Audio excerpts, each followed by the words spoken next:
Yes, right now the CSI church in Kottayam has initiated an inquiry and also asked Father Erthayil James to step down from his position, and he's given, he's asked to move to a different diocese in Idiki right now.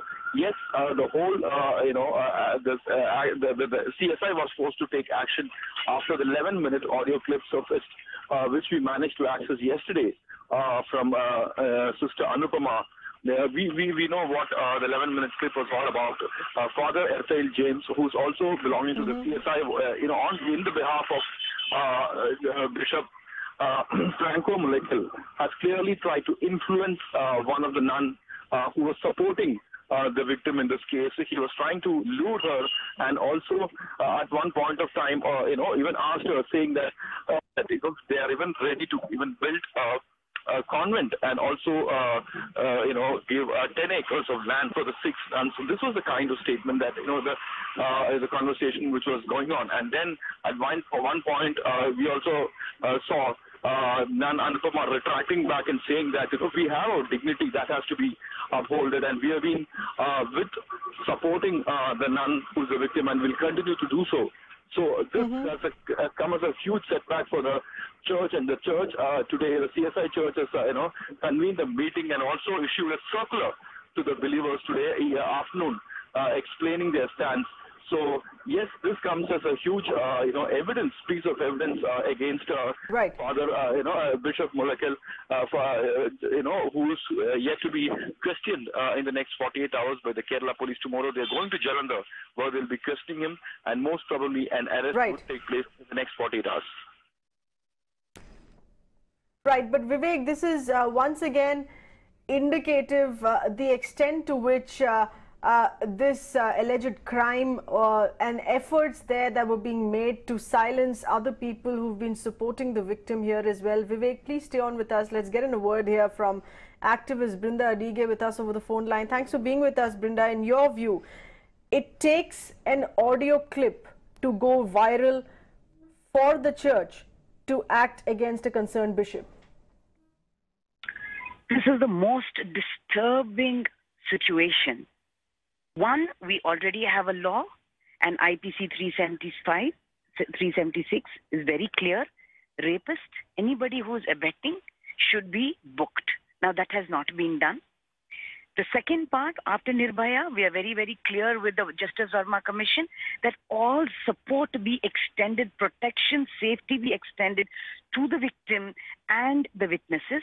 That has not been done. Now, because of a tape, the bishop is going to be questioned by the police. But what has the church done to extend safety to the victim and the witnesses? And what has the state done? Both of them have very, very conveniently not done anything to secure the victims and the witnesses' safety. And now in this, we are talking about justice. We are talking about what the state is doing, what the church wants to do. Now the state has come forward because the minister has said, go ahead now, please go and question. If this much time is taken, where is the court going to have a proper charge sheet from the police? And where is that justice going to come?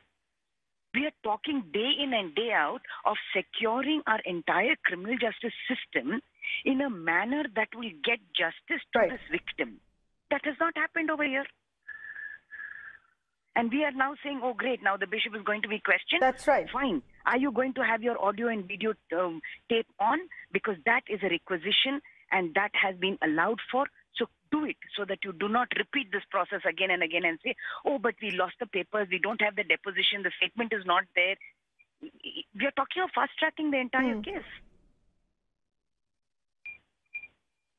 Right. So, Brinda, in your understanding, you feel that there's perhaps an aspect of which the police perhaps is still going slow here on this, because it really does take another audio clip to go viral to understand that those who've been supporting the victim, those who could be prime witnesses here to this case, efforts that have still actively been on to silence these people.